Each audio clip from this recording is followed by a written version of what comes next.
ومن جاهد فإنما يجاهد لنفسه إن الله لغني عن العالمين. Bismillahirrahmanirrahim. Assalamualaikum warahmatullahi wabarakatuh.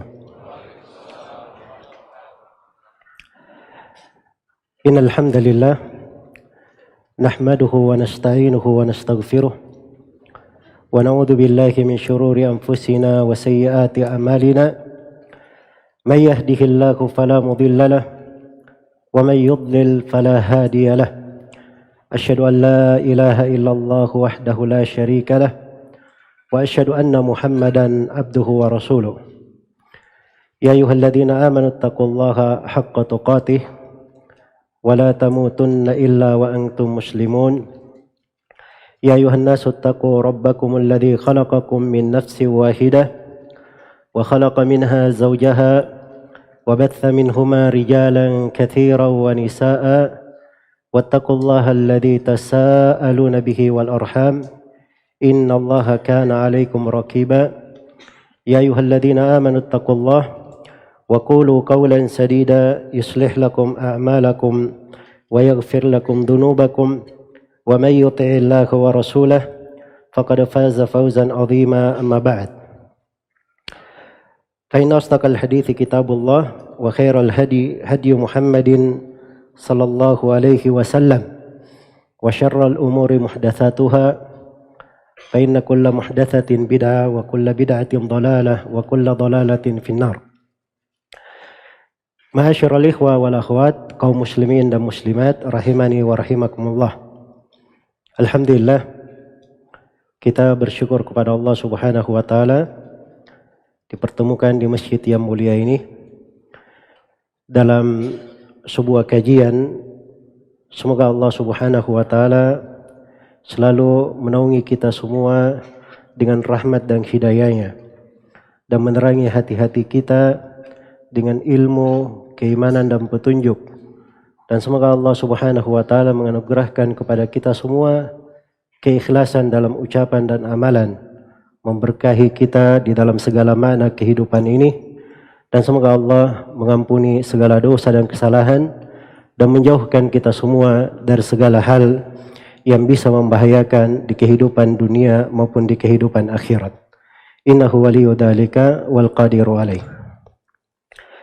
Baik, sebelum masuk ke tema pembahasan, ya saya minta maaf kepada Bapak yang membaca nama tadi, kelihatannya aja yang perlu diralat. Ya, saya nggak ada LC di belakang ya.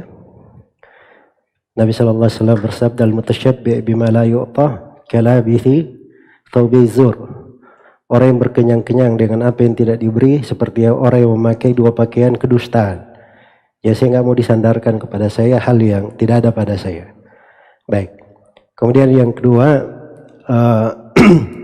semoga Allah Subhanahu wa taala memudahkan kita di majelis ini untuk mengkaji sebuah pembahasan penting dari pembahasan yang mungkin di hari-hari ini sangat patut untuk kita renungi.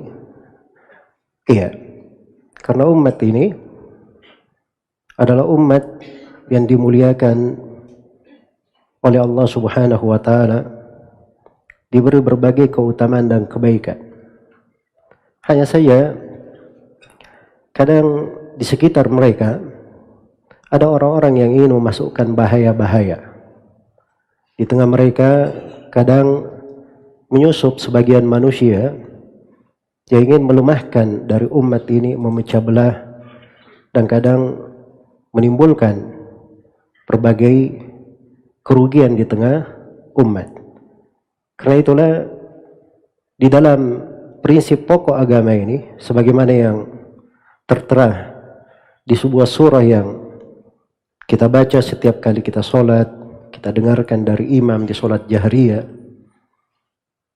kita bermohon kepada Allah Subhanahu wa taala, ihdinas sirata al-mustaqim. Ya Allah, berilah kami hidayah ke jalan yang lurus. Ya, itu prinsip pokok Islam, mengantar kepada satu jalan saja. menyatukan hati-hati di atas satu jalan. Dan jalannya bukan jalan yang tidak jelas. Jalan yang dirinci, penuh dengan kejelasan. Siratal ladzina an'amta alaihim. Jalan orang-orang yang kau beri nikmat terhadap mereka. Orang-orang yang diberi nikmat ini diterangkan di ayat yang lain. Ulaikal ladzina an'ama Allahu alaihim minan nabiyyina was-siddiqin wasyuhada'i was-salihin wa hasuna ulaika rafiqa. Mereka lah orang-orang yang Allah beri nikmat kepada mereka dari para nabi, para siddiq, para syuhada, dan orang-orang yang salih. Dan mereka adalah sebaik-baik pendamping, sebaik-baik kawan. Iya. Dan Nabi SAW juga telah merinci akan jalan tersebut. Sebagaimana di dalam Al-Quranul Karim telah dirinci bagaimana lurusnya jalan. Kemudian selain daripada mengajak kepada satu jalan, bersatu di atasnya, menyatukan hati padanya, kita juga diingatkan akan bahaya keluar dari jalan. Bahaya berpecah dan bercerai-berai dari jalan itu. Nah itu di kelanjutan surah Ghairil maghdubi alaihim waladdallin, diingatkan harus terperinci peringatan, bukan tidak disebut di dalam Al-Quran, kita baca. Karena itu dasar dalam Islam harus diketahui, ada prinsip persatuan dan harus diwaspadai. Ada hal yang bisa memecahkan, ada al-wala dan ada al-bara, ada loyalitas dan ada memusuhi siapa yang dimusuhi oleh Allah dan Rasulnya. Iya. Dan itulah petunjuk di dalam agama. Ghairil maghdubi alaihim waladdallin. Bukan jalan orang-orang yang dimurkai atas mereka, dan bukan pula jalan orang-orang yang disesatkan. Bukan jalan orang-orang yang disesatkan. Iya. Apabila ini dipahami oleh umat Islam dengan baik, maka itu artinya dia paham agamanya. Dia paham agamanya. Karena itu kata Al-Imam Ibnu Aqil Abul Wafa Al-Hambali rahimahullahu ta'ala, ketika beliau menjelaskan bagaimana mengetahui umat ini di atas kebaikan atau tidak. Iya. Kata Ibnu Aqil Al-Hambali, sebagaimana yang dinukil oleh Ibnu Muflih dalam Al-Adab Asy-Syar'iyyah, kata beliau, "Idza aradta an ta'lama mahallal islami min ahli zaman fala tanzur ila zihamihim fi abwabil jawami'." Apabila engkau ingin melihat kedudukan Islam di penduduk masa kamu, ingin engkau lihat bagaimana Islam itu pada ahli zaman kamu, maka jangan kamu lihat keramaian mereka di pintu-pintu masjid. Mereka ramai di pintu masjid itu belum tentu ada kedudukan Islam yang kuat pada mereka. Wala dhajijihim fil mawaqifi bilabbaik. Dan bukan juga dengan melihat gaduhnya mereka, suaranya yang menggelegar di musim-musim haji dengan mengucapkan labbaik. Wa innama undur ila muwata'atihim a'da asy-syari'ah. Tapi lihat sejauh mana mereka mencocoki, sejauh mana mereka menghadapi musuh-musuh syariat, sejauh mana mereka menyikapi musuh-musuh syariat. Kata beliau, Asya ibn Rawandi wal Mu'arri alaihima la'ainullah. Kata beliau, telah hidup Ar-Rawandi, Al-Mu'arri.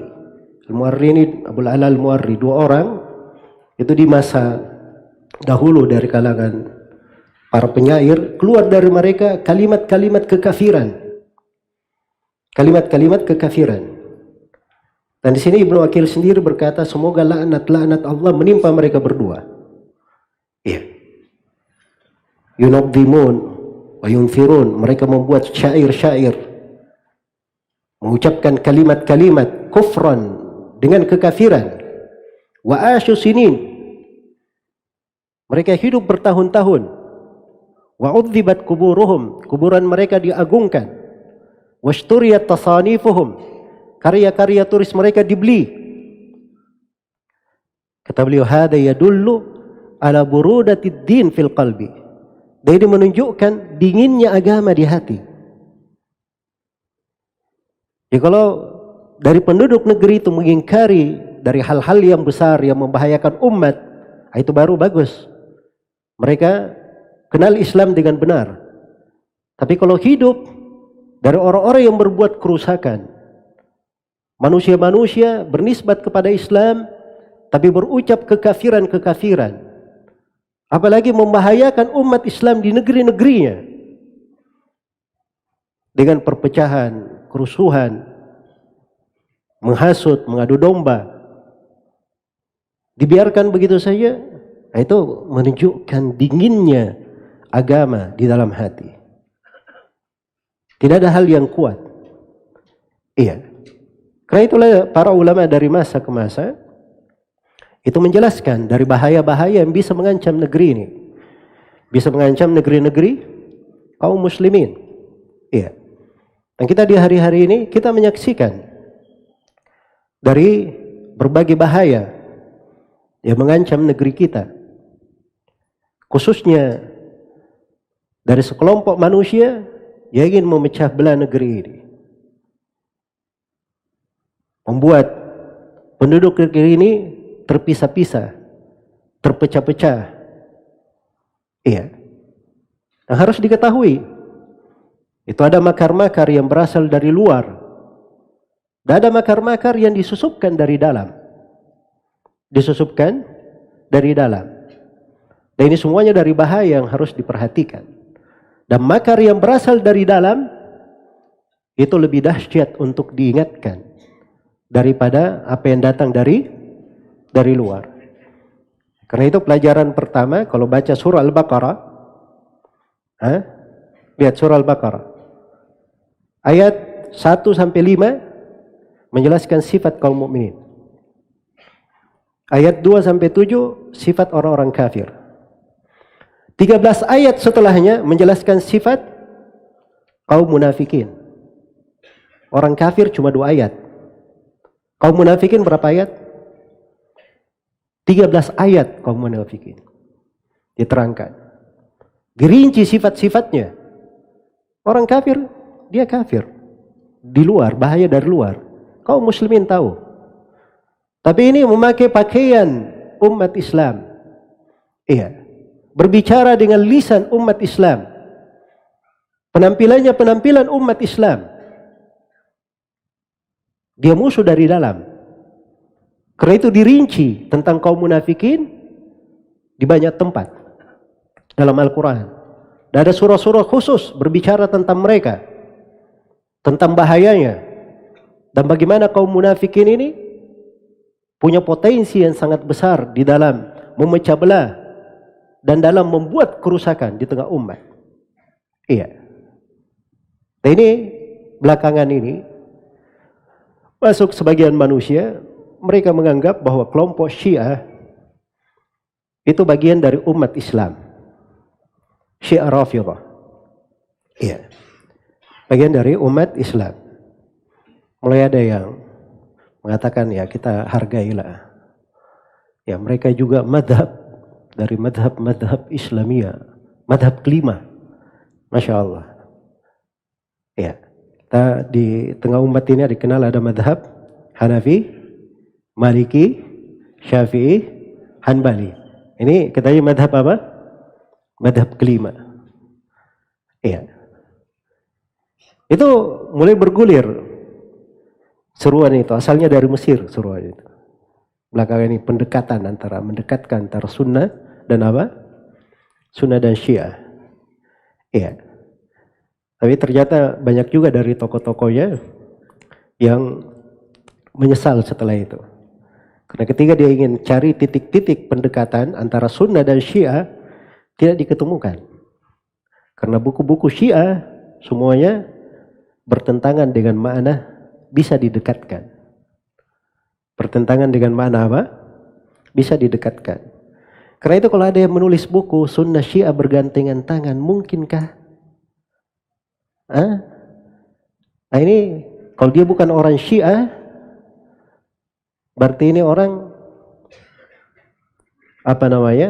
betul-betul ingin menipu umat Islam. Iya. Apalagi dari referensi bukunya tidak ada dia sebutkan. Dia baca dari buku asli kaum Syiah. Dan tidak dia sebutkan buku aslinya kaum Sunni, ahli sunnah. Kalau ingin memperbandingkan orang yang adil, dia baca dari buku rujukan asli mereka yang merupakan tumbuhan riwayat mereka. Kan begitu? Ini tidak ada rujukannya ke situ. Ya. Ini semuanya dari bahaya-bahaya dimasukkan. Ketika ada yang mengatakan bahwa kaum Syiah ini, ya, itu sebagai salah satu madhab, ingin didekatkan kepada manusia, seakan-akan tidak berbahaya. Nah di sini justru itulah bahaya yang mengintai umat Islam. Bahaya mengintai umat Islam.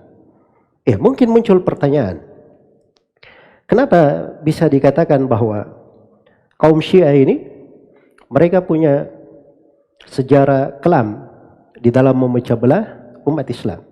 Ya saya akan bacakan sebagian dari sejarah mereka semenjak adanya hingga hari ini. Ya, saya akan tunjukkan di beberapa tempat bagaimana bahayanya di dalam memecah belah umat Islam dan menimbulkan pertumpahan darah serta pengkhianatan terhadap negara-negara kaum muslimin. Kita akan sebutkan. Tapi supaya rasa herannya hilang, saya jawab dulu pertanyaannya. Ya, kenapa mereka punya sejarah kelam seperti itu? Jawabannya kita lihat apa keyakinannya orang Syiah sehingga muncul dari mereka perbuatan-perbuatan seperti itu. Baik. Pertama saya akan terangkan sebagian dari keyakinan orang-orang Syiah. Iya. Dan dari keyakinan mereka ini kita akan berkata wajarlah mereka itu berbuat hal yang seperti itu. Ini keyakinan-keyakinannya berasal dari buku-buku mereka sendiri. Dari buku-buku mereka sendiri. Iya, ini bukan dongeng atau rekayasa. Tapi ini berasal dari buku-buku mereka sendiri. Keyakinan mereka yang pertama. Orang Syiah meyakini bahwa siapa yang tidak mengakui walaya Imam 12, maka hukumnya dia kafir, keluar dari agama. Iya.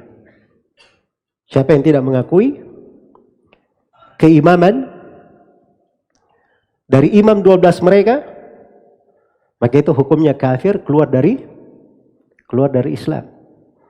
Karena itu dimaklumi ya, Syiah itu salah satu rukun Islamnya adalah apa? Al-imamah, pengakuan terhadap imam 12. Iya. Pengakuan terhadap imam 12 mereka. Baik, karena itu dikatakan oleh pemuka ahli hadits mereka. Yang kita sebut pemuka ahli haditsnya ya. Ya, pemuka ahli hadits. Mereka sendiri yang menggelari seperti itu. Namanya Muhammad bin Ali bin Husain Al-Qummi. Ini dari Qum, Iran. Yang mereka beri lakop As-Saduq. Gelarnya As-Saduq. Saking terpercayanya dia di kalangan orang Syiah. Dia punya risalah yang berjudul Al-I'tiqadat. Berjudul Al-I'tiqadat. Iya. Di halaman 103, nasnya dia berkata, Wa'tiqaduna biman jahada imamata amiril mu'minin Ali bin Abi Thalib wal a'immati min ba'dihi alaihimus salam annahu kaman jahada nubuwata jami'il anbiya.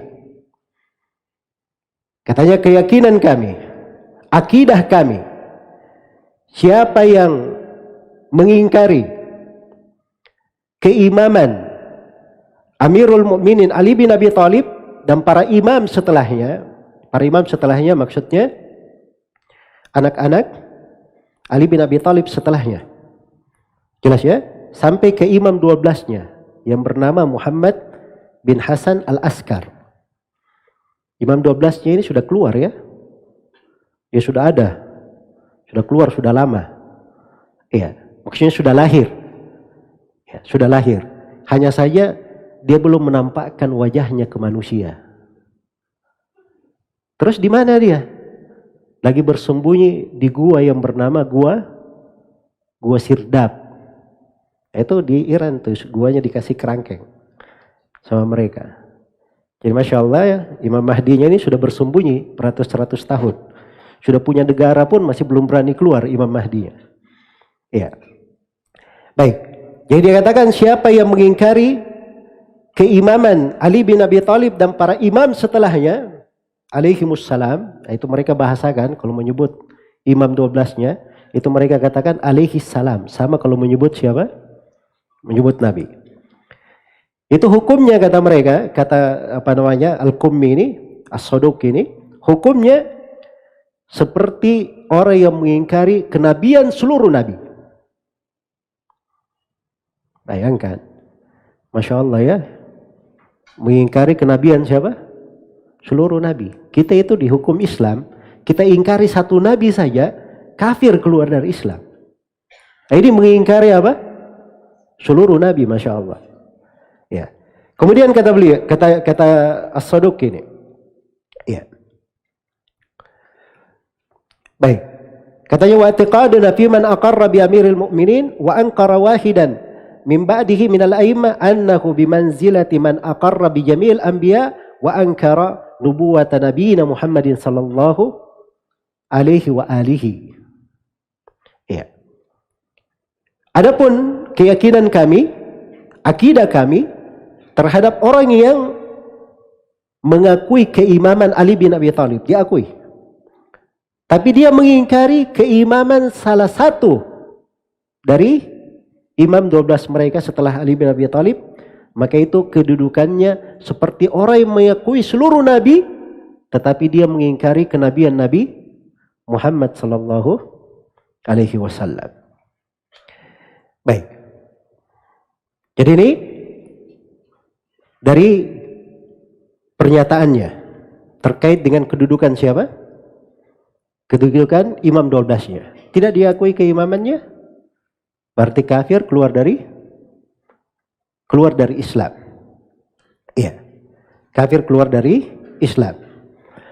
Baik. Kemudian di antara ucapan mereka juga, ini dari buku yang paling masyhur di kalangan orang-orang Syiah, disebut dengan nama Biharul Anwar, karya Muhammad Baqir Al-Majlisi. Iya.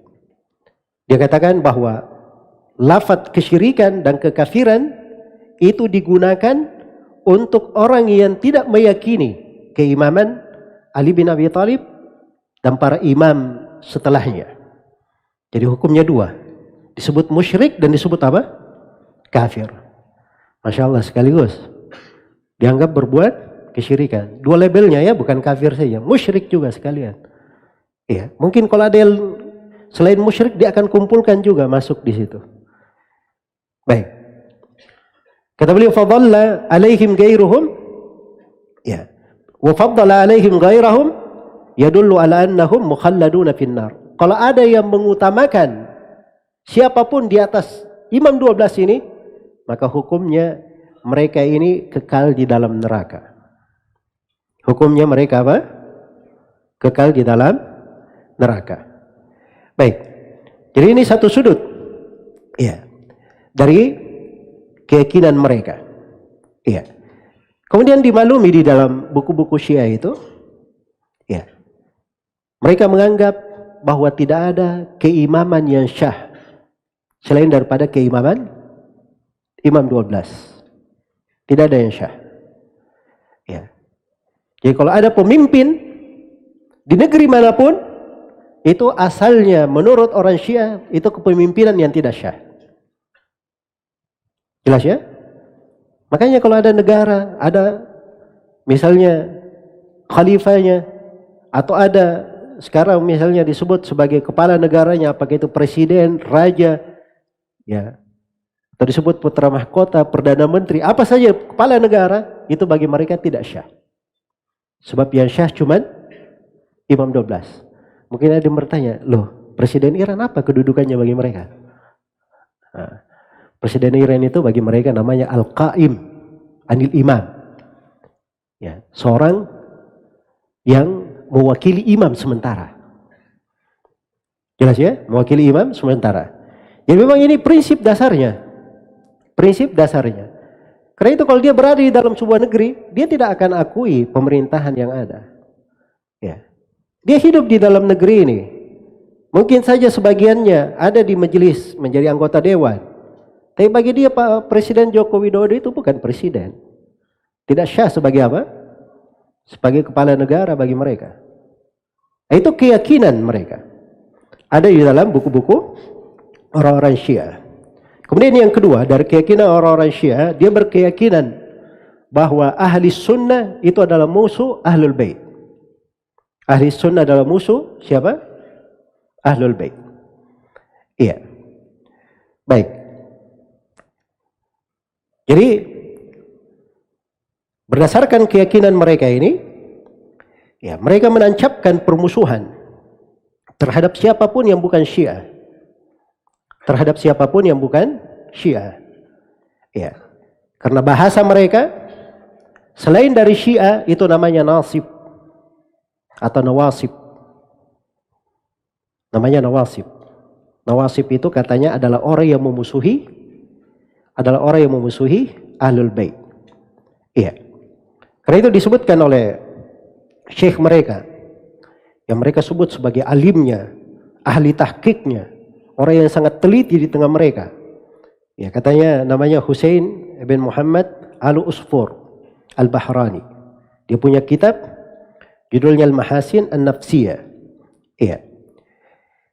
Dikatakan di situ bal akhbaruhum alaihimussalam tunadi bi anna an-nasib huwa ma yuqalu lahu indakum sunniyan. Ya.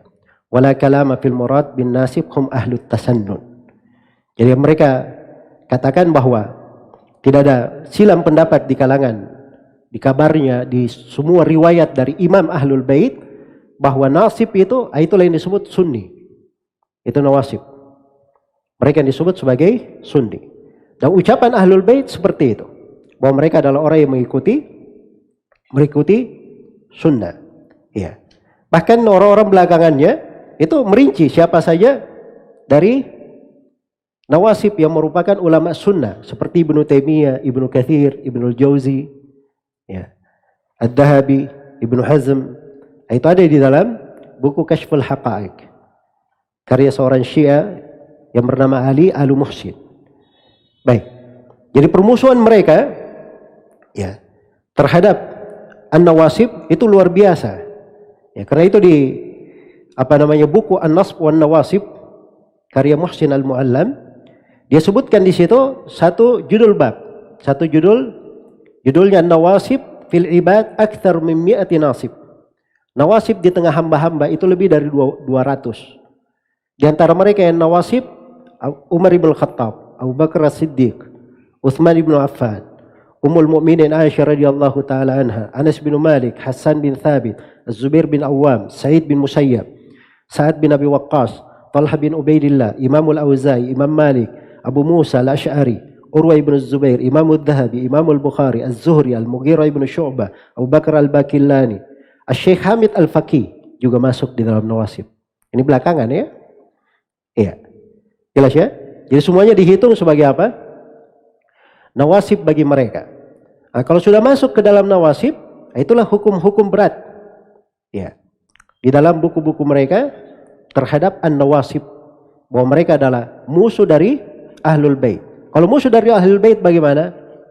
Halal darahnya, halal hartanya, najis di tengah mereka. Najis di tengah mereka. Baik. Karena itu kalau kita baca, ya ini kalau kita baca semua keterangan dari ucapan-ucapan mereka panjang ya. Ya.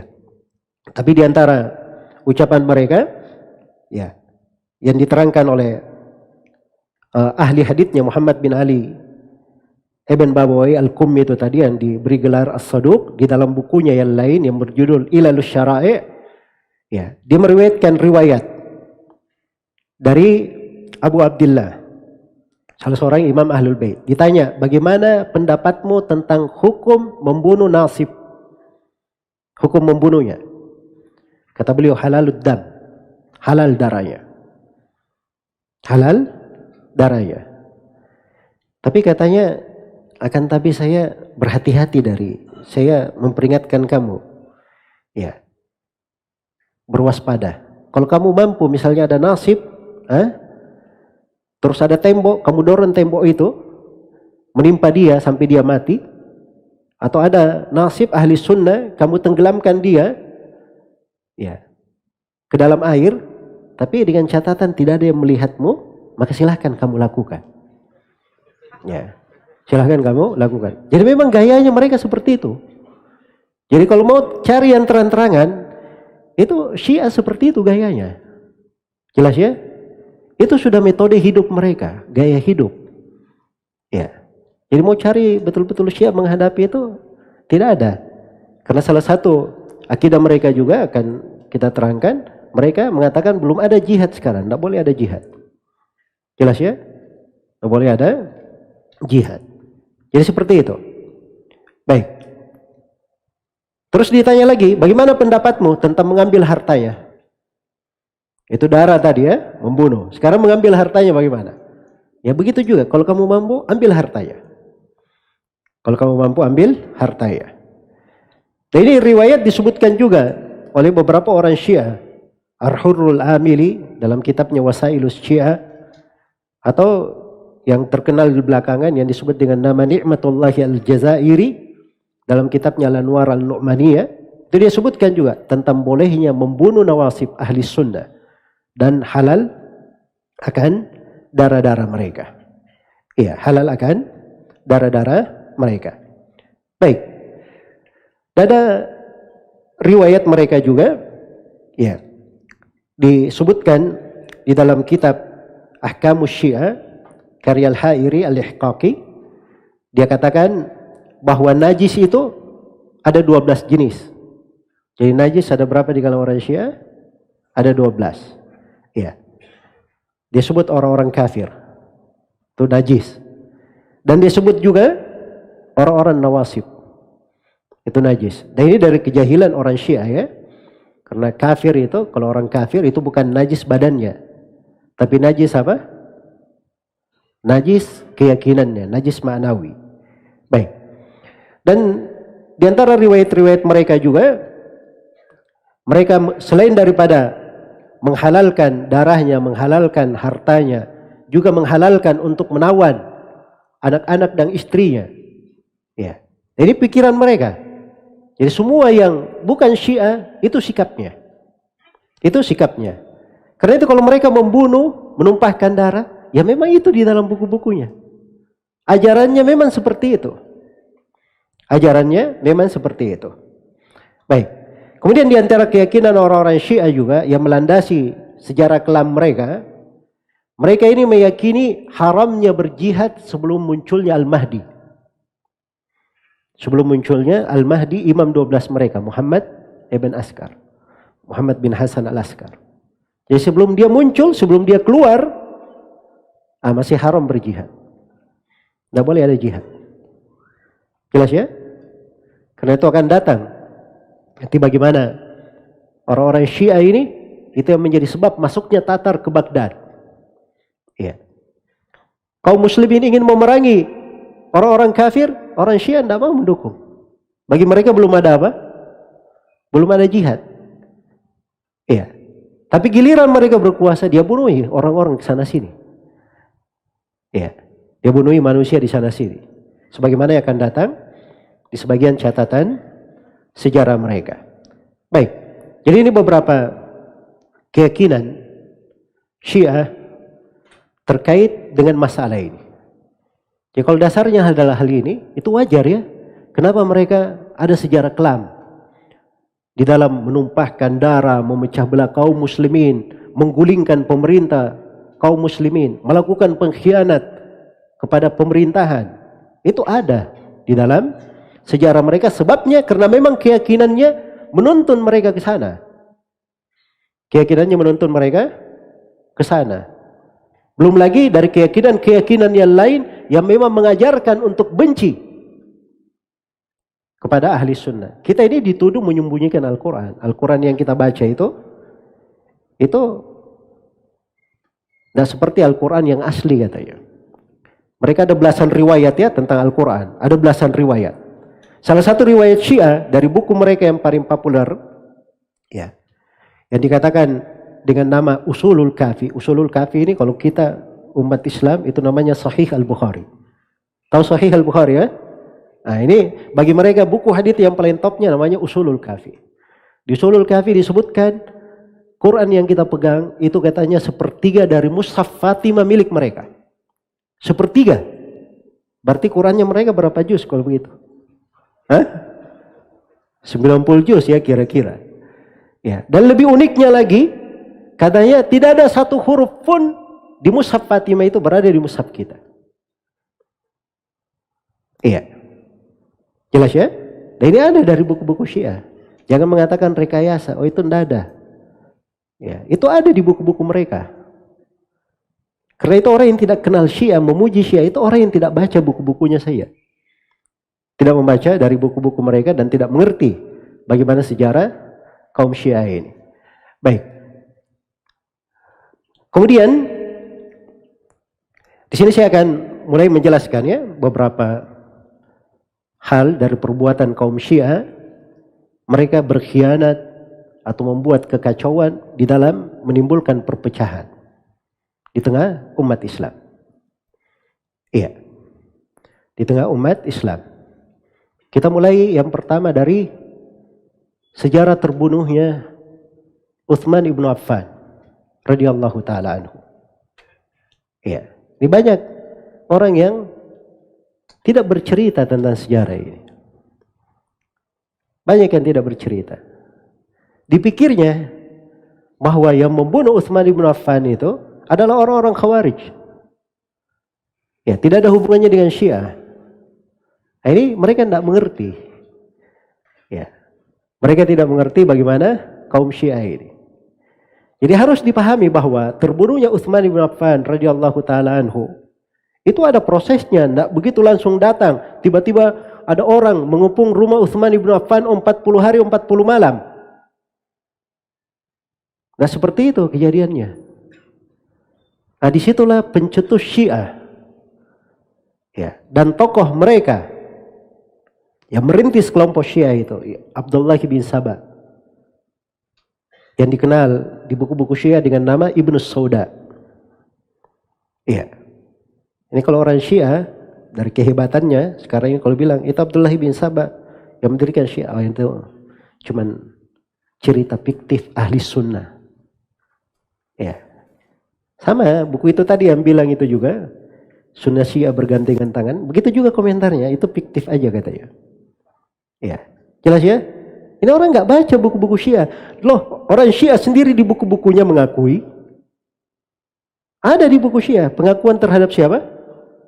Abdullah bin Saba. Dan itu ditulis sebuah buku tersendiri menjelaskan riwayat-riwayat tentang Abdullah bin Saba ini. Dan dipastikan orang Syiah sendiri mengakui ya. Dia bukan sosok fiktif. Perbuatannya ada. Tercatat di dalam sejarah. Bahkan Ali bin Abi Thalib sendiri hampir membakar mereka. Ali bin Abi Thalib sendiri hampir membakar mereka. Dan itu ada haditsnya di dalam Sahih Bukhari dan Sahih Muslim. Iya. Abdullah bin Saba ini setelah dia dikejar, setelah dia melihat di masa pemerintahan Utsman ibn Affan ada hal-hal yang bisa mereka masuki, maka dia bergerilya. Ya. Itu makan beberapa tahun dia berkeliling ke negeri-negeri kaum muslimin. Hebatnya untuk membuat isu terhadap siapa? Utsman ibn Affan. Ya, jadi kalau di masa sekarang ada yang canggih bikin media, bikin berita hoax, wah itu sudah kampungan, ketinggalan. Abdullah bin Saba sudah mendahului kamu. Ya. Jelas ya? Abdullah bin Saba dia sudah berkeliling. Ya. Berkeliling. Waktu itu memang betul belum ada HP, tapi dia bisa coba berkeliling untuk menebarkan apa? berita-berita hoax di tengah umat Islam tentang siapa? Utsman bin Affan. Iya. Dan itu menjadi lebih besar ketika Utsman bin Affan radhiyallahu taala anhu mengganti gubernur Mesir yang waktu itu adalah Amr bin Al-As. Iya. Radhiyallahu taala anhu. Mulai digoreng dari kebijaksanaan siapa? Utsman bin Affan ini. Iya. Akhirnya keluarlah dari orang-orang dari berbagai, kebanyakannya dari Mesir menuju ke kota Madinah. Ya. Dan mereka yang mengepung siapa? Rumah Utsman bin Affan radhiyallahu taala anhu. Dan Utsman bin Affan radhiyallahu taala anhu, beliau dapat hadis dari Nabi sallallahu alaihi wasallam.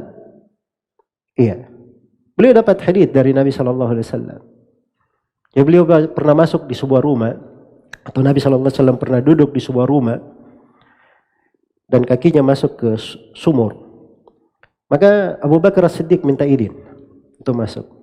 Nabi izinkan untuk Abu Bakar. Iya. Dia juga masukkan kakinya. Kemudian Umar datang minta izin, diizinkan masuk Umar. Kemudian setelah itu datang Utsman radhiyallahu taala anhu. Begitu masuk ternyata tempat sudah penuh. Ya, dan Nabi beritahu bahwa Utsman bin Affan akan masuk surga tetapi di atas musibah yang akan menimpahnya. Di atas cobaan yang apa? Akan menimpanya. Beliau sudah dengar itu dari Nabi sallallahu alaihi wasallam. Makanya ketika dikepung rumahnya, ya, Utsman bin Affan didatangi oleh para sahabat. Ya. Siap dengan pedang-pedangnya. Sisa diperintah saja untuk memerangi orang-orang yang mengepung rumahnya ini, selesai. Utsman bin Affan punya hak tentang hal tersebut. Dan ada hukumnya di dalam syariat Islam, namanya qitalu ahlil bagi, paling sedikit di situ. Dan masuk ke di dalamnya memerangi kaum Khawarij. Itu ada perintahnya dari Nabi sallallahu alaihi wasallam, ada ketentuan hukumnya. Tapi Utsman bin Affan tidak menggunakan haknya. Bahkan Ali bin Abi Thalib, Al-Hasan, Al-Husain datang kepada Utsman bin Affan ke rumahnya, minta agar supaya mereka membereskan orang-orang yang mengepung rumahnya. Tapi Utsman tetap memilih bersabar hingga beliau terbunuh radhiyallahu taala anhu di rumahnya, di dalam kisah itu. Jelas ya? Baik, dalangnya siapa? Abdullah bin Sabah. Itu kerennya Syiah itu. Ya. Jelas ya? Bagaimana dia bisa membuat kejadian-kejadian besar seperti itu, dia di belakangnya. Ya. Itu dia berada dari Syam, dia sisir masuk ke Mesir, dia pindah masuk ke kota Mekah, masuk ke kota Madinah, dia kirim surat dari negeri ini ke negeri ini, dari negeri ini ke negeri ini, sehingga seakan-akan masalah memang apa? Sangat genting. Ya, orang dibakar ya, seperti itu keadaannya. Jelas ya? Seperti keadaannya. Ini contoh yang pertama di dalam sejarah. Baik, sudah masuk waktu. Biasanya gimana? Adzan dulu terus?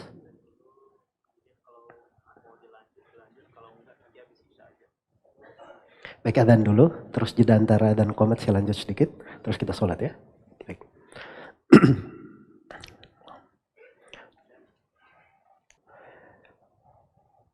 Baik. Kemudian di antara hal yang juga perlu diketahui bahwa Syiah ini bukan hanya berkhianat kepada Utsman bin Affan radhiyallahu taala anhu, tapi juga mereka mengkhianati Ali bin Abi Thalib sendiri. Mengkhianati putranya juga Al-Hasan ibn Ali. Dan mereka juga yang menjadi sebab terbunuhnya Al-Husain radhiyallahu taala anhu. Iya. Bagaimana terhadap Ali bin Abi Thalib? Dimaklumi ya, setelah terbunuh ya Utsman bin Affan, terjadi perseteruan atau terjadi ada masalah antara Ali bin Abi Thalib dan Muawiyah radhiyallahu anhuma. Ya, waktu itu Muawiyah memegang wilayah Syam. Iya. Memegang wilayah Syam. Jelas ya? Memegang wilayah Syam. Karena memang sebelum Utsman bin Affan meninggal, Utsman menjadikan Muawiyah sebagai pemimpin Syam. Dan Muawiyah radhiyallahu taala anhu tidak keliru dalam hal itu. Ya, berijtihad. Karena dia memang wali, gubernur dipasang oleh siapa? Utsman bin Affan. Ketika Ali bin Abi Thalib dibaiat sebagai Amirul Mukminin, Muawiyah radhiyallahu taala anhu bukan mengingkari kepemimpinan Ali, tetapi dia ingin menunda baiat sampai darah Utsman ibnu Affan dituntut, dicari orang-orang yang membunuhnya dan dikisas. Itu ijtihadnya siapa? Ijtihadnya Muawiyah radhiyallahu taala anhu. Ala kulli hal, ini perselisihan antara Ali dan Muawiyah itu perselisihan di tengah para sahabat. Mereka semua ahli ijtihad. Kalau benar dapat 2 pahala, kalau salah dapat 1 pahala. Kalau kita ikut-ikutan, kita dapat apa? Kita dapat dosa. Jelas ya? Baik. Karena itu ahli sunnah itu tidak membicarakan secara detail apa yang terjadi di tengah mereka, kejadian-kejadian dan seterusnya. Yang jelas di antara pendukung Ali bin Abi Thalib kebanyakannya adalah penduduk Irak. Ya. Salah satunya secara khusus penduduk Kufah. Penduduk Kufah. Dan dimaklumi dalam sejarah bagaimana mereka berkhianat terhadap Ali bin Abi Thalib. Bahkan kadang ikut di dalam pasukan Ali bin Abi Thalib, berada dalam pasukan, tiba-tiba kabur, hilang, pulang ke rumahnya. Jelas ya? Ini orang-orang Syiah ini. Orang-orang Syiah. Baik. Demikian pula terhadap Al-Hasan bin Ali radhiyallahu anhuma. Juga mereka berkhianat akan hal itu. Ya. Jadi ketika Ali bin Abi Thalib radhiyallahu taala anhu terbunuh oleh Al-Majusi, terbunuh oleh siapa? Abdurrahman bin Muljim. Ya. Maka waktu itu Al-Hasan bin Ali dibaiat sebagai khalifah menggantikan ayahnya. Ya, menggantikan ayahnya. Dan dimaklumi Al-Hasan bin Ali, subhanallah, sangat cerdas sekali. Didatangi oleh orang-orang Syiah. Ya, dari penduduk Irak ini. Datang mereka. Mereka berkata, kami akan bersama engkau berdiri untuk menghadapi Muawiyah dan penduduk Syam. Maka kata Al-Hasan, iya baik. Dia Al-Hasan seakan-akan membuat arah pasukan akan berperang menghadapi Muawiyah. Begitu sudah jalan dan ternyata didengar oleh Muawiyah, mereka juga sudah bersiap-siap pada kabur semua ini orang Syiah.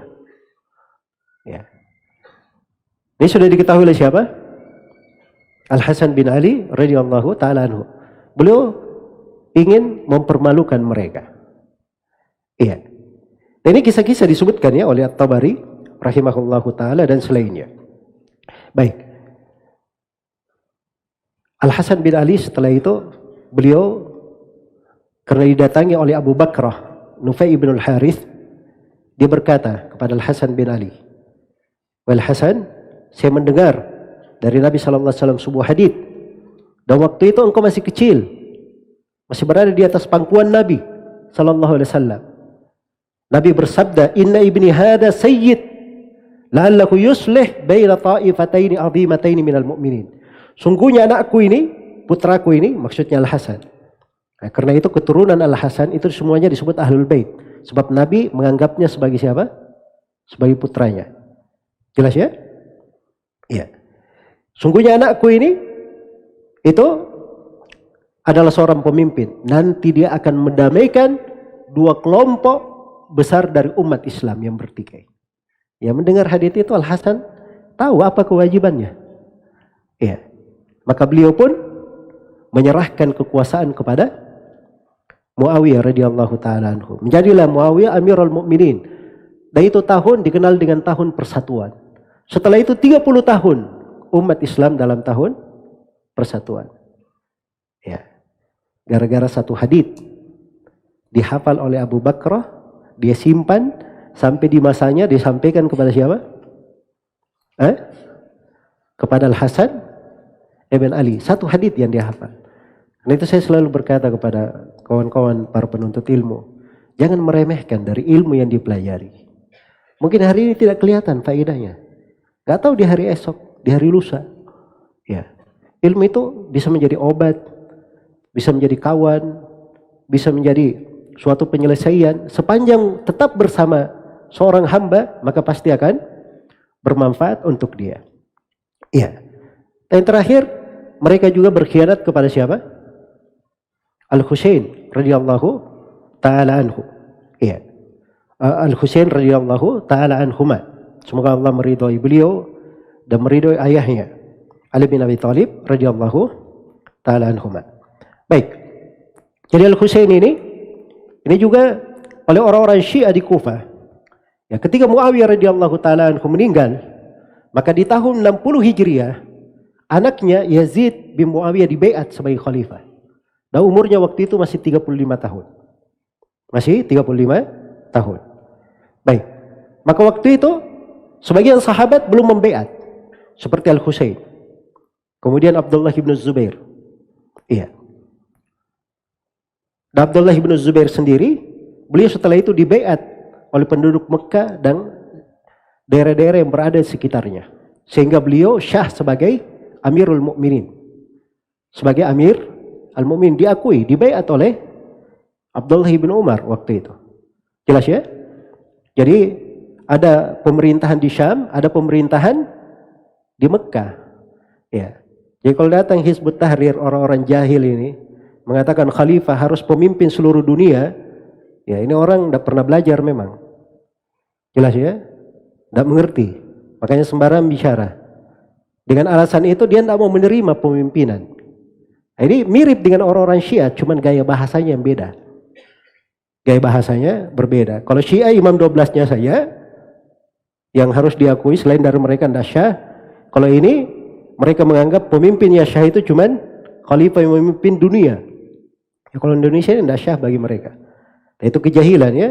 Menyelisih Al-Quran, menyelisih hadits Rasulullah SAW, dan menyelisih kesepakatan para ulama. Jadi Al-Husain waktu itu belum membaiat. Ya, dikerjai lagi oleh orang-orang Kufah. Dikirimi surat Al-Husain. Oh, banyak sekali surat sampai kepada Al-Husain. Ratusan. Sampai Al-Husain, subhanallah. Ya, mereka berkata, datanglah ke sini. Kami akan membaiatmu. Iya, akan membaiatmu. Maka waktu itu Al-Husain radhiyallahu taala anhu mengirim keponakannya Muslim bin Aqil. Muslim bin Aqil. Ya, dia kirim ke sana untuk melihat. Setelah Muslim bin Aqil tiba di sana, ya, akhirnya mereka pun menyambut Muslim bin Aqil dengan sambutan yang hebat. Nah, dia kirim berita kepada Al-Husain agar supaya datang, dan mereka juga sudah menyampaikan baiatnya. Nah, begitu Al-Husain menuju ke sana, sebelum berangkat beliau dinasihati oleh Ibnu Abbas, oleh Ibnu Umar dan selainnya dari para sahabat yang masih hidup agar tidak ke sana. Tapi itu ketentuan Allah Subhanahu wa taala kehendaki. Ya, beliau berjalan. Ya, sebelum tiba di sana, Yazid bin Muawiyah mengirim pasukan. Ya, mengirim pasukannya yang dipimpin oleh Ubaid bin Ziyad, gubernur Kufah, untuk menanggapi kejadian tersebut.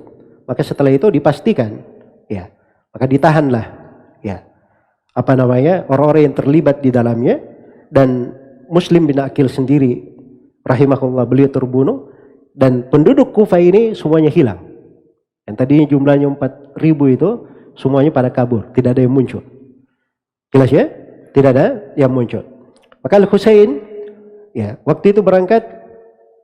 Al-Husain radhiyallahu taala anhu, beliau berangkat bersama rombongannya di hari Tarwiyah. Di hari Tarwiyah. Dan waktu itu ada sebagian anak-anak Muslim bin Aqil yang ikut. Tapi sudah di jalan Al-Husain mendengar kejadian itu, maka beliau ingin kembali. Ya, dan beliau juga sudah dapat pesan dari Muslim bin Aqil supaya kembali. Beliau ingin kembali sebenarnya. Tapi anak-anak Muslim bin Aqil yang ikut, yang memintanya untuk menuntut darah ayahnya di sana. Yang untuk mendorong darah ayahnya. Maka Al-Husain pun berjalan. Ya, tetap berjalan menuju ke Irak. Begitu tiba di Karbala, ya, beliau terbunuh di sana sebagai orang yang mati syahid bersama 17 orang dari Ahlul Bait. Bersama 17 orang dari Ahlul Bait. Ada anak-anaknya Al-Husain, ada anak-anak Al-Hasan, ada anak-anak Aqil dan anak-anak Abdullah bin Ja'far. Dan itu kejadian pada tanggal 10 Muharram. Ya. Orang Syiah sendiri bercerita di bukunya. Ini ceritanya orang Syiah. Baik. Di buku A'yan Asy-Syiah, kaum Syiah bercerita, 20.000 penduduk Irak membaiat Husain. Kemudian mereka berkhianat kepada beliau dan mereka keluar memerangi Al-Husain. Padahal baiat berada di leher-leher mereka. Kemudian membunuh Al-Husain. Siapa yang bercerita ini? Hah? Ini orang Syiah sendiri. Dia bercerita bahwa penduduk Kufah 20.000 orang yang keluar untuk membunuh siapa? Al-Husain. Padahal mereka sendiri yang mengundang Husain ke sana. Yang akhir kisahnya, ya. Setelah itu kaum Syiah, Masya Allah, 10 Muharram yang tadinya hari mereka membunuh Al-Husain radhiyallahu ta'ala anhu. Padahal Al-Husain waktu itu sudah ingin kembali, minta pilihan. Ya. Agar supaya dia kembali ke kota Madinah atau dia menuju ke Syam untuk membaiat Yazid, ya. Agar supaya tidak terjadi peperangan itu. Tapi oleh orang-orang Syiah, itulah yang mereka lakukan sehingga Al-Husain radhiyallahu taala anhu terbunuh. Nah, hebatnya kaum Syiah ini 10 Muharram yang kejadiannya mereka yang membunuh Al-Husain dirubah menjadi hari berkabung, seakan-akan mereka bersedih akan kematian Husain. Ya. Karena itu mereka tanggal 10 Muharram, lihat aja itu. Apa yang mereka lakukan ya? Dari kegilaan. Ya. Di tanggal 10 Muharram. Itu mereka balik kasus itu. Ini salah satu keadaan bagaimana Syiah membuat kerusakan, perpecahan, ya berusaha untuk memanas-manasi, ya menjauhkan antara satu dengan yang lainnya, menghasut sebagian sahabat dengan sebagian sahabat yang lainnya. Dan tidak benar ya bahwa Yazid bin Muawiyah itu mengambil kepala siapa? Dikirimkan kepadanya kepala Al-Husain kepadanya. Itu tidak benar. Bahkan Yazid bin Muawiyah bersedih ketika mendengar kabar tersebut. Iya. Pernah di dalam sebuah riwayat di Sahih Muslim dari sahabat yang mulia Abu Zaid Amr ibn al-Akhtab radhiyallahu anhu, beliau bercerita bahwa Nabi sallallahu alaihi wasallam pernah selesai sholat subuh, kemudian beliau naik ke atas mimbar lalu berbicara sampai masuk waktu duhur. Kemudian turun mengimami para sahabat, lalu naik lagi. Kemudian berbicara hingga masuk waktu asar. Kemudian turun, lalu naik lagi mengimami para sahabat, lalu naik ke atas mimbar. Kemudian berbicara hingga masuk waktu maghrib. Masya Allah. Ya, ini doros 1 hari penuh ya. Ya. Apa yang beliau bicarakan? Beliau bercerita tentang kejadian-kejadian yang akan terjadi. Tentang fitnah-fitnah yang akan terjadi. Maka kata Amr bin al-Akhtab, yang paling kuat hafalannya di antara kami itu yang paling banyak pengetahuannya. Yang paling banyak pengetahuannya.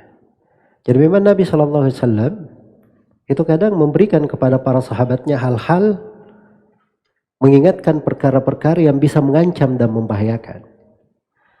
Jelas ya? Bukan cuma bercerita tentang perkara-perkara yang sifatnya membangun, menyejukkan hati, menyegarkan hati. Karena hati itu dia perlu dua sesuatu di dalamnya. Perlu hal yang menghiasinya, mempercantiknya, memperindahnya, dan perlu sesuatu yang membentenginya. Perlu sesuatu yang membentenginya dan melindunginya. Itulah ilmu di atas dua bentuk. Jadi tema pembahasan kita ini masuk ke bentuk yang mana? Nah, masuk ke dalam bentuk yang membentengi. Semuanya masuk di dalam pembahasan ilmu. Baik, kalau kita lanjutkan dari sejarah-sejarah itu banyak sekali ya dicatat di dalam sejarah. Khususnya yang mencatat sejarah seperti ini adalah Ibnu Katsir rahimahullahu taala dalam kitabnya Al-Bidayah wan Nihayah. Iya. Itu ada pengkhianatan Syiah di masa Harun ar-Rasyid. Ya. Kemudian tatkala berdiri negara mereka punya negara sebelumnya disebut di wilayah Maghrib, di wilayah Maroko, disebut dengan nama Al-Fatimiyah. Ya. Itu pada mulainya dari tahun 172.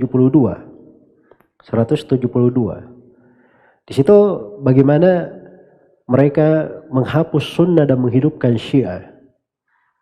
Menghapus sunnah dan menghidupkan pemahaman Syiah. Dan berbagai kengerian yang mereka lakukan. Sampai datang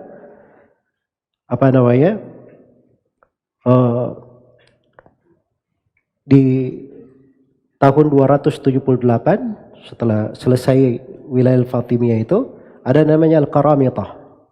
Ya. Ini juga luar biasa ya di dalam kejadian-kejadian yang mereka lakukan di dalam sejarah. Ya. Seperti di tahun 294 Hijriah mereka menghadang jemaah haji ketika kembali dari Mekah menunaikan manasik haji. Ya, lalu diperangi jemaah haji itu oleh mereka. Tapi Masya Allah ini jemaah hajinya juga tidak menyerah. Ya, mereka menghadapi. Nah, begitu dapat perlawanan, ya, mereka mengajak berbicara. Ini kalian, di tengah kalian ini, apakah ada sesuatu dari wakil pemerintah di tengah kalian, sultan? Kata mereka tidak ada. Oh kalau begitu kita bukan menginginkan kalian. Jadi dikesankan seakan-akan maaf kami salah. Maka jemaah haji ini berjalan. Begitu sudah tenang dibuat makar oleh mereka sehingga jemaah haji ini dibunuh dari awal hingga akhirnya. Iya. Ini salah satu perbuatan Al-Qaramitah. Di tahun 3000 di tahun 312 Hijriah juga disebutkan kejadian yang semisal itu dari kondisi mereka menghadang para jemaah haji. Iya. Baik. Kemudian di antara pengkhianatan yang paling tercatat dalam sejarah dan bagaimana mereka mencoblah negeri kaum muslimin adalah pengkhianatan Al-Alqami. Ibnu Al-Alqami disebut. Nama lengkapnya Muwayyiduddin Abu Talib Muhammad bin Ahmad Al-Alqami. Iya.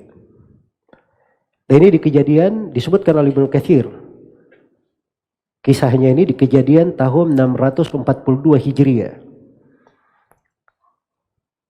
Dia diangkat, Ibnu Al-Alqami ini diangkat oleh khalifah waktu itu Al-Mu'tasim Billah, diangkat sebagai wazir, diangkat sebagai perdana menterinya.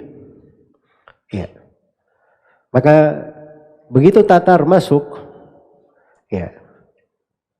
Begitu Tatar masuk, dan ini disebutkan oleh Ibnu Katsir di kejadian 656 Hijriah. Begitu Tatar masuk, tentunya terjadi suatu hal yang dahsyat antara mereka dengan Tatar. Tapi belakangan oleh Ibnu Al-Alqami ini dikatakan tidak usah menghadapi mereka. Nanti saya akan melobi mereka. Jadi dikesankan bahwa dia ini melobi dan seterusnya, padahal dia sudah bikin kesepakatan dengan orang-orang Tatar ini.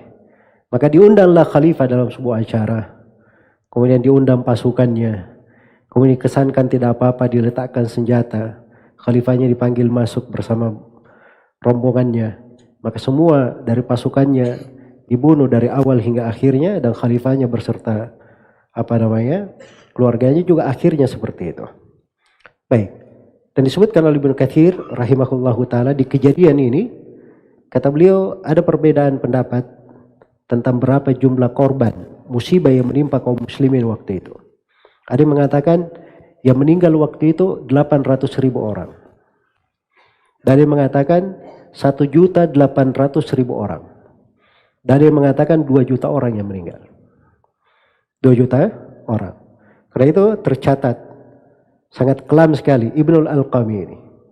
Ya kalau ada namanya pengkhianat yang modelnya, oh nggak apa-apa, nanti saya bisa lobby, saya juru damai, jadi ini jadi. Tapi ujung-ujungnya dia sebenarnya ingin menghancurkan negerinya, ya, menumpahkan darah di dalamnya. Dan memang setelah dia Tatar membunuh khalifah, dia diangkat sebagai apa? Sebagai pemimpin di wilayah itu oleh orang-orang Tatar. Demikian pula kaum Syiah berkhianat pada hal yang sama dengan masuknya Tatar di negeri Syam. Itu pada tahun 658 Hijriah. juga disebutkan oleh Ibnu Katsir. Ya. Demikian pula masuk di Halab. Ya, Halab ini juga masih di wilayah Syam sekarang ya, masuk di wilayah Syam. Itu pada tahun 657 Hijriah. Baik. Dan ini dicatat dalam sejarah banyak sekali kejadian-kejadian. Sampai kejadian-kejadian yang terjadi belakangan ini. Apa yang mereka buat di Kuwait, ya, apa yang mereka lakukan di Bahrain, bahkan di Saudi Arabia sendiri. Bagaimana perbuatan kaum Syiah ya, untuk membuat perpecahan-perpecahan di beberapa wilayah Saudi Arabia sendiri. Ya.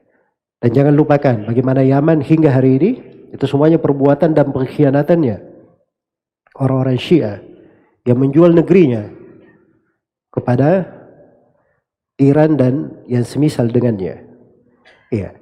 Dan juga seorang itu bertanya, ini Al-Qaeda. Orang itu taunya Al-Qaeda dulu di mana dia bermainnya? Di Afghanistan, kan begitu? Kok tiba-tiba Al-Qaeda ada di Suriah? Tiba-tiba ada di Suriah, kemudian bikin kelompok tersendiri dengan nama ISIS. Kan begitu? Ini nyeberangnya dari mana? Masa loncat?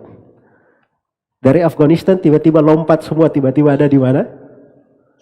Tiba-tiba ada di Suriah. Itu lihat saja di petanya, itu melalui wilayah Iran. Tidak ada tempat lain untuk lewat. Jelas ya? Jadi tentang keterlibatan mereka di berbagai negara untuk membuat perpecahan dan kekacauan di tengah umat Islam, itu sudah terjadi dari masa ke masa hingga hari ini. Ya, termasuk di negeri kita ini. Termasuk di negeri kita ini. Mungkin ada yang pernah dengar kejadian sebagian wilayah di Sampang sana yang disergap oleh sebagian kaum muslimin. Yang mereka keliru ya. Sebab menyergap orang Syiah seperti itu bukan tugas mereka, itu tugas negara. Jadi kalau ada apa-apa lapor ke negara, jangan main hakim sendiri. Kita tidak ada istilah main hakim sendiri dalam syariat. Jelas ya? Jelas itu perbuatan keliru. Tapi ketika kejadian itu akan terjadi, salah seorang kawan saya percaya, ya, dia memberikan informasi bahwa itu kejadian. Ada seorang wartawan luar negeri yang memberi informasi kepada wartawan-wartawan yang lain, bahkan besok akan terjadi kejadian di sana. Kalian pergi meliput. Jadi Masya Allah belum terjadi sudah menunjuk untuk meliput di sana. Ya. Dan memang setelah kejadian itu, wah mulailah semua kamera mengarah ke sana. Ya. Kelompok yang katanya didolimi dan seterusnya. Ditampilkanlah tokoh-tokoh Syiah, mulai dia bicara di televisi. Sebenarnya keyakinan kami apa? Akhirnya dapat peluang untuk apa? Berbicara tentang keyakinan mereka dengan cara menipu, berdusta. Ya. Dan di sela-sela perdebatan, ya kadang ya muncul ucapan-ucapan mencela para sahabat. Mencela para sahabat. Itu semua yang mereka inginkan. Bagaimana bisa tampil dan diketahui oleh manusia walaupun dia harus korbankan kawan-kawannya sendiri. Harus dia korbankan kawan-kawannya sendiri. Jadi hal-hal yang seperti ini harus dimengerti. Bahwa kadang kita ini sedang dibidik oleh orang-orang ingin berbuat kejelekan di negeri kita. Iya. Dan itu pemahaman-pemahaman mengarah ke sana. Mengarah ke sana. Karena itu kaum muslimin harus diingatkan akan bahaya pemikiran-pemikiran yang seperti ini. Islam ini itu datang mengajarkan penganutnya agar supaya menjadi seorang hamba kepada Allah Subhanahu wa taala. Dan mereka dicipta untuk itu. Wa ma khalaqatul jinna wal insa illa liya'budun. Tidaklah aku menciptakan jin dan manusia kecuali untuk beribadah kepadaku. Itu tujuan mereka dicipta, beribadah. Ya, karena itu umat Islam pikiran mereka yang paling banyak adalah bagaimana berbuat ketaatan, beribadah kepada Allah dengan sebenar-benarnya agar supaya bisa selamat di sakaratul maut, bisa selamat di alam kubur, dia bisa selamat dari pertanyaan ketika menghadap kepada Allah, bisa masuk surga, dijauhkan dari api neraka. Itu umat Islam. Jelas ya? Karena itu orang yang benar keislamannya, dia tidak terlalu banyak keinginan pada hal-hal yang mengandung perpecahan. Iya. Gampang dibakar pada perkara-perkara yang mengandung kebencian. Karena itu Rasulullah SAW ketika memberi kaidahnya di atas hal ini. Ketika beliau kabarkan akan terjadi nanti, akan datang penguasa-penguasa yang zalim. Ya. Dan luar biasa ya dari kezalimannya. Diterangkan di dalam hadis riwayat Muslim, sayakunu ba'di a'immatun yastannuna bighairi sunnati wa yahtaduna bighairi hadi. Akan datang setelahku para pemimpin, mereka mengambil sunnah selain daripada sunnahku, mengambil petunjuk bukan dari petunjukku. Wa yaqumu fihim rijalun qulubuhum ka qulubis syayatin fi juthmani inth. Akan berdiri di tengah mereka sekelompok lelaki, hati-hatinya seperti hati syaitan di jasad-jasad manusia. Perhatikan penggambarannya ya. Luar biasa, mengerikannya. Hudzaifah bertanya, Rasulullah, kalau saya dapati yang seperti itu apa yang saya lakukan?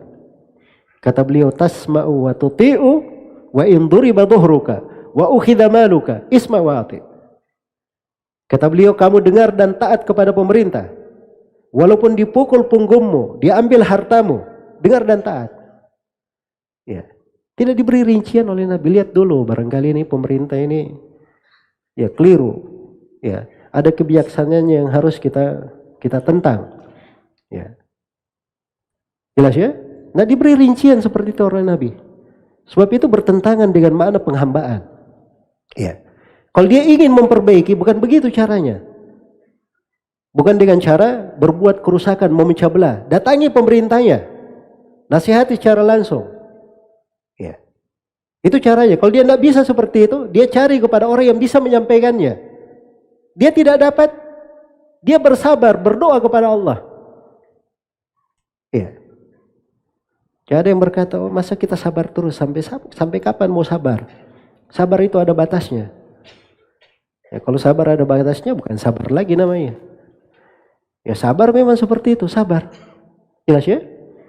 Karena itu Bani Israel itu bersama Nabi Musa alaihi salam, itu tidak ada ceritanya suatu hari mereka demo-demo terhadap kebijaksanaan Fir'aun. Pernah dapat di ayat begitu? Hah? Nggak ada, yang ada disuruh bersabar mereka. Bahkan ketika Fir'aun dan bala tentaranya dibinasakan, Allah hanya menyebut satu amalan Bani Israel. Coba perhatikan itu ayat di surah Al-A'raf. Wa awrathna al-qauma alladhina kanu yustad'afuna masyariqal ardi wa magharibaha allati barakna fiha wa tammat kalimatu rabbikal husna ala bani Israila bima sabaru. Dan kami wariskan bumi dari awal hingga akhirnya kepada kaum yang tadinya tertindas, yaitu Bani Israel. Dan telah sempurna kalimat Rabbmu yang maha tinggi, maha indah untuk Bani Israel, disebabkan karena kesabaran mereka. Cuma sabarnya yang disebut. Cuma sabarnya yang disebutkan. Karena itu tidak usah mendengar masuk ke dalam rincian-rincian. Itu bukan urusan kita. Ujian dan cobaan, adanya kezaliman, adanya penindasan, itu ujian dan cobaan. Ujian dan cobaan itu tidak dipadamkan dengan menyirami bensin, dengan melakukan aksi-aksi yang semisal dengannya. Ujian dan cobaan itu dihadapi dengan banyak beristighfar, bertobat kepada Allah Subhanahu wa taala, memperbaiki diri. Ya, memperbaiki keluarga, saling nasihat menasihati dengan masyarakat sekitar, berdakwah di jalan Allah. Kalau itu terjadi akan baik dengan sendirinya negeri ini. Jelas ya? Nah, itu cara di dalam syariat. Maka ini kaidah-kaidah syariat semuanya mengarah kepada merekatkan hati, bukan membuat perpecahan atau menambah perpecahan atau membiarkan orang-orang yang berbuat perpecahan di tengah umat Islam tanpa diingatkan bahaya-bahayanya. Iya. Karena itulah yang terakhir, ya waktu sisa 5 menit ya. Masya Allah, sisa 3 menit. Ya. Yang terakhir saya ingatkan bahwa seorang itu di dalam kehidupan banyak lahan-lahan ketaatan. Banyak pintu-pintu ibadah. Banyak pintu-pintu ibadah yang bisa dia lakukan. Kalau dia tidak bisa begini, dia begini. Kalau dia tidak terbuka untuknya pintu ketaatan di bab sholat, ada bab puasa, ada bab haji, ada bab sedekah, ada pintu ketaatan yang lain. Ya, ada pintu ketaatan yang lain. Dan pintu ketaatan yang paling luas cakupannya itu adalah di dalam bab menuntut ilmu. Dalam bidang apa? Menuntut ilmu.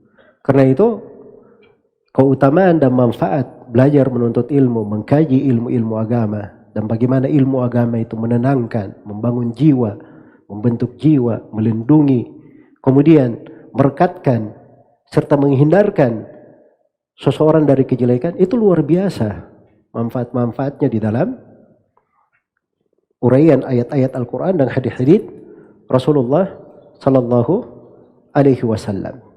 Baik, karena itu kaidahnya seperti yang dikatakan oleh Nabi Sallallahu Alaihi Wasallam dalam hadis Hudzaifah, riwayat Bukhari dan Muslim. Ketika terjadi masalah, kata beliau, talzam jama'atal muslimin wa imamahum. Kamu komitmen bersama jemaah kaum muslimin dan imam mereka. Di negeri ini jemaah kaum muslimin adalah kaum muslimin dipimpin oleh kepala negara. Itu jemaah namanya. Iya. Dan imamnya itu adalah kepala negara. Kepala negara. Kepala negara kita siapa? Ya Bapak Presiden, itu kepala negara. Jadi maklum ya, ini nanti ada yang tanya lagi, kok Ustadz tanya, sudah jelas kok ditanyakan lagi. Ya memang karena ada sebagian orang tidak jelas. Kalau ditanyakan imam, bukan imam itu yang dia maksud. Imamnya pimpinan kelompok dia. Hah? Imam yang dimaksud, imam nanti, imam besar kaum muslimin. Yang belum balik-balik sampai hari ini. Ya. Jelas ya? Ini tidak benar ya di dalam memahami. Imam itu di dalam sudut syariat, orang masuk di dalam sebuah negeri bertanya siapa pimpinan kamu, semuanya menunjuk ke sana, itu imam. Itu ukuran Imam Ahmad rahimahullah. Jelas ya? Itu imam besar dan tidak boleh berkata ada imam besar. Itu istilah keliru dalam syariat. Imam besar itu kepala negara. Ya, kalau ada yang berkata ada imam besar di Saudi Arabia sana, ya itu dijatuhkan hukum gantung itu atau hukum penggal di Saudi. Hukum mati harusnya. Kenapa? Sebab Nabi yang memberikan ketentuan. Man atakum wa amrukum jami' yuridu ayyashqa asal muslimin fadribu unuqal akhiri minhuma kainan mankan. Kata beliau, siapa yang mendatangi kalian dan perkara kalian sedang bersatu di bawah kepemimpinan seorang pemimpin, orang yang datang ini ingin memecah belah tongkat kaum mukminin, maka penggal kepala orang yang terakhir datang, siapapun dia. Itu hadits Nabi sallallahu alaihi wasallam. Tidak ada tawar-menawar dalam menjaga persatuan dan menjaga kebersamaan. Sebab perpecahan itu akan menimbulkan musibah yang besar di tengah umat. Iya. Musibah yang besar. Jelas ya? Sampai hari ini saja kita masih merasakan pahitnya kejadian tahun 98. Itu gara-gara ada sebagian orang teriak reformasi, ya, dikiranya untuk kebaikan rakyat, ternyata untuk mengenyangkan perutnya saja. Jelas ya? Ini orang-orang yang melakukan hal ini sampai hari kiamat, kalau umat ini masih merasakan dari kejelekan apa yang dia lakukan, dia akan menanggung dosanya. Dia akan menanggung dosanya. Itu keluar dari tuntunan namanya, tidak dibenarkan. Iya. Karena itu yang ada apabila terjadi perkara yang kurang menyenangkan adalah bersabar, menasihati dengan cara yang benar, berdoa, kemudian memperbaiki diri. Memperbaiki diri, jangan sibuk mengurus pemimpinnya saja. Selalu cari kambing hitam. Kambing hitamkan diri dulu. Nah, itu cara memperbaiki, itu uslub dalam Al-Quran. Allah Subhanahu wa taala berfirman, "Inna Allah la yughayyiru ma biqaumin hatta yughayyiru ma bi anfusihim." Allah tidak merubah keadaan satu kaum sampai kaum ini merubah dirinya sendiri. Dirinya dulu yang dia rubah, bukan dikatakan sampai dia merubah pemimpinnya, sampai dia merubah anggota dewannya. Enggak dikatakan seperti itu. Rubah diri sendiri. Coba terapkan kaidahnya, setiap orang merubah dirinya, pasti di tengah mereka akan lahir pemimpin yang sesuai dengan mereka, yang mencocoki mereka. Jelas ya? Karena memang tabiatnya seperti itu. Yang keluar dari orang-orang yang zalim, biasanya yang zalim juga. Keluar dari orang yang salih, biasanya orang yang salih juga. Ya, itu kaidah umum disebut dalam Al-Quran. Wa kadzalika nuwalli ba'dadh-dhalimina ba'dhan bima kanu yaksibun. Demikianlah sebagian orang zalim memimpin zalim yang lainnya disebabkan karena perbuatan dia sendiri. Jadi kalau menganggap misalnya pemimpinnya zalim, pertama tanya dulu diri kita.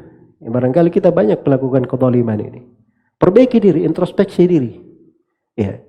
Karena itu ketika masa pemerintahan Hajjaj bin Yusuf, Masya Allah ini ya, Hajjaj bin Yusuf ini pemimpin zalim. dan hidup di masa banyak ulama di masa itu. Ya, bayangkan ya, Al-Hasan Al-Basri, Said bin Jubair, Ibrahim An-Nakhai. Ini siapa tokoh-tokoh ulama ini yang masyhur di buku-buku hadits riwayat-riwayatnya. Ya. Ini pemerintah mereka di masa orang-orang soleh ini. Apa kata Al-Hasan Al-Basri? Hajat ini adalah adab, siksaan Allah Subhanahu wa taala, dari cobaan Allah. Padamkan dengan cara kalian beristighfar dan bertobat kepada Allah Subhanahu wa taala. Itu fikihnya mereka. Ketika datang manusia mengadukan bagaimana perbuatan Hajjaj bin Yusuf kepada Anas bin Malik berkata, "Isbiru hatta talqauni alal haud." Sabarlah kalian sampai kalian menjumpaiku di telaga. Demikian saya dengar dari Nabi kalian, Nabi Muhammad sallallahu alaihi wasallam. Apa yang terjadi? Mereka cuma sabar. Setelah itu, siapa yang memerintah menjadi khalifah? Umar bin Abdul Aziz. Iya. Itu buah dari kesabaran. Buah dari kesabaran. Jadi jangan dikira ahli sunnah itu tidak ada konsep. Ini ahli sunnah cara demo-demo tidak pernah muncul. Ya. Jelas ya? Urusan pemilu tidak ikut-ikut. Ya. Urusan pemilu tidak ikut-ikut. Ya, tapi kalau ada urusan yang ingin memecah belah negeri ini, ingin berpisah dari Indonesia, oh enggak. Itu bukan kita tidak ikut-ikut. Kalau pemerintah meminta kita untuk berjihad, ya, maka insya Allah kita akan mengulangi sejarah yang paling depan untuk hal tersebut. Itu sudah pernah kita lakukan di sebagian wilayah yang lain, dilakukan oleh kawan-kawan kita. Itu dengan izin pemerintah, harus dia tahu saja. Jadi itu caranya seperti itu. Itu kaidah di dalam syariat. Ya, kaidah di dalam syariat. Dan seperti itu memang cara mengobati, cara menjaga, bertindak sesuai dengan kaidah syariat, bukan dengan semangat, dengan apa? Dengan mengandalkan perasaan, tapi seorang berpijak di atas ketentuan syariat. Semoga Allah Subhanahu wa taala memberi taufik kepada semuanya, dan semoga Allah selalu menjaga kita di atas kebaikan, menghindarkan kita semua dari segala kejelekan, menjaga negeri kita ini dari segala hal yang bisa membahayakannya. Dan saya bermohon kepada Allah Subhanahu wa taala supaya memberi taufik kepada para pemerintah kita supaya dibimbing kepada jalan yang lurus dan selalu dikuatkan di atas kebenaran, diberi pendamping orang-orang yang baik yang bisa mengarahkannya kepada kebaikan. Dan kita bermohon kepada Allah, siapa yang menghendaki kejelekan untuk negeri ini, semoga Allah Subhanahu wa taala menjadikan kebinasaannya di belakang makar yang dia lakukan. Dan semoga Allah Subhanahu wa taala menunjukkan dari tanda-tanda kebesarannya di dalam kehancurannya, dalam kehancuran orang yang ingin memecah belah umat Islam. Dan semoga Allah Subhanahu wa taala selalu mengukuhkan kita di atas ketaatan, membukakan untuk kita pintu-pintu kebaikan, dan selalu membuat kita cinta untuk belajar Islam dan sunnah Rasulullah sallallahu alaihi wasallam lebih baik dan lebih mendalam lagi, sebagaimana Allah yang telah memuliakan kita bertemu di tempat yang baik dan mulia ini dalam suasana ketaatan. Saya bermohon kepadanya, semoga Allah Subhanahu wa taala selalu menguatkan kita di atas Islam dan sunnah di kehidupan dunia ini, di sakaratul maut, di alam kubur, dan tatkala kita semua kembali kepadanya. Dan saya bermohon kepada Allah yang mempertemukan kita di tempat ini, semoga kita semua dipertemukan kelak di kemudian hari di surganya yang penuh dengan kenikmatan. Innahu waliyyu dzalika wal qadiru alaih, wallahu taala alam. Dan saya mohon maaf atas segala macam kekurangan, dan saya berterima kasih kepada takmir masjid atas kesempatan yang telah diberikan. Semoga Allah memberikan dan melipat gandakan pahala sebesar-besarnya di dalam hal tersebut. Wallahu taala alam. Subhanakallahumma wa bihamdik, asyhadu an la ilaha illa anta, astaghfiruka wa atubu ilaik. Walhamdulillahirabbil alamin. Wassalamualaikum warahmatullahi wabarakatuh.